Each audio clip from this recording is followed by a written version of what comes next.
Bonjour madame, bonjour monsieur. C'est la 4e séance. Après avoir vu les énergies dans le corps et la respiration pour les améliorer très rapidement, parce que après ça nécessite quand même de faire des séances complètes d'une heure, nous allons nous intéresser au corps, le corps matière, qu'est-ce que c'est, sachant que sans lui nous serions invisibles. Dans cette vie moderne où la voiture accélère le rythme de notre propre vie et le nombre d'actions que nous faisons dans la journée, où en est notre corps et quelle place nous lui donnons. Tout le monde se plaint d'avoir mal au dos, d'avoir des courbatures, des douleurs diverses, de ne pas être en forme, fatigué ou excité et globalement de mal se sentir dans son corps. Notre corps va de plus en plus mal au fur et à mesure des années, nous le contrôlons de moins en moins, avec le sentiment que la vie nous échappe, sans rien pouvoir faire, nous ne sommes plus maîtres du jeu. Qu'est-ce que le corps? Je n'ai pas fait d'études de médecine, mais j'essaie de comprendre la mécanique du corps. Il y a 30 000 milliards de cellules. Les cellules sont réparties dans le système nerveux, dans les parties superficielles du corps, tissus de revêtement des tissus glandulaires, dans le tissu conjonctif, pour unir et maintenir la structure du corps, et les cellules dans le tissu musculaire. Voilà. Donc nous allons détailler sommairement les composants principaux du corps. Je vous donne des chiffres, c'est à quelque chose près, ça varie beaucoup.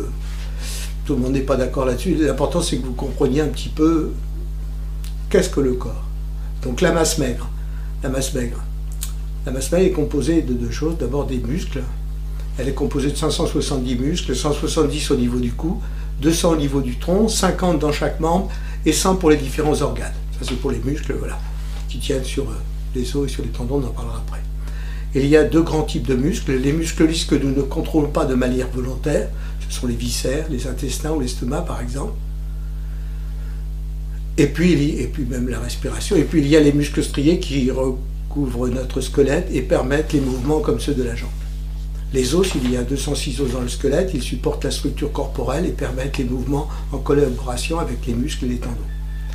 Les tendons, il y en a au moins 1200 qui tiennent les muscles et participent au mouvement et qui sont évidemment aussi accrochés aux os et aux muscles. La peau, l'eau aussi, qui se présente dans l'organisme, dans le sang, dans les organes, à l'intérieur et à l'extérieur des cellules, et même dans le tissu adipeux, transportant l'oxygène et les nutriments et évacue les déchets.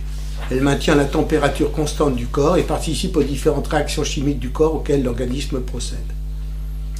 Alors il y a la masse graisseuse maintenant. La masse graisseuse, c'est très important.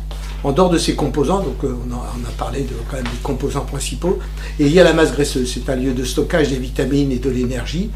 C'est un coussin dont le but est de protéger chacun de nos organes internes ainsi que nos articulations.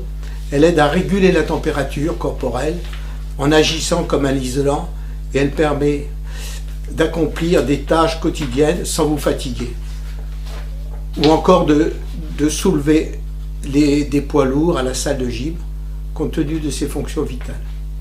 Une masse graisseuse en dessous de 4% s'avéra dangereuse pour la santé sur le long terme. Chez un homme menant une vie classique, elle se situera à 18%, tandis que chez la femme, elle est plutôt de 25%. Voilà la synthèse du corps. Nous verrons la semaine prochaine les sensations du corps.